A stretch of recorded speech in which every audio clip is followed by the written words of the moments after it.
மகாராஷ்டிராவில் வாக்காளர்களுக்கு பணம் கொடுக்க பாஜக தேசிய பொதுச் செயலாளர் வினோத் தாவ்டே நிர்வாகிகளுக்கு பணம் வழங்கியதாக வீடியோ வெளியாகி அதிர்ச்சி ஏற்படுத்தியுள்ளது.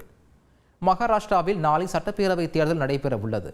இந்த சூழலில் மும்பை வீர் பகுதியில் பாஜக தேசிய பொதுச் செயலாளர் வினோத் தாவ்டே தங்கியிருந்த நட்சத்திர ஹோட்டலுக்குள் பகுஜன் விகாஸ் அகாதி கட்சியை சேர்ந்தவர்கள் புகுந்தனர். அங்கு வாக்காளர்களுக்கு கொடுக்க நிர்வாகிகளுக்கு வினோத் தாவ்டே பணப்பட்டுவாடா வழங்கியதாகவும் அவரை கையும் களவுமாக அவரை பிடித்துவிட்டதாகவும் தெரிவித்துள்ளனர். இது குறித்த வீடியோ காட்சிகளும் வெளியாகியுள்ளன. வினோத் தாவ்டேவை சுற்றிலும் பலரும் கேமராவில் வீடியோ எடுக்க சிலர் பணத்தை எடுத்து காட்டும் காட்சிகளும் அதில் பதிவாகியுள்ளது. பகுஜன் விகாஸ் அகாதி கட்சியினர் வினோத் தாவ்டேவிடம் ஆக்ரோஷமாக வாக்குவாதம் செய்ய போலீசார் நிலையை சமாளிக்கும் சூழலும் வீடியோவில் பதிவாகியுள்ளது.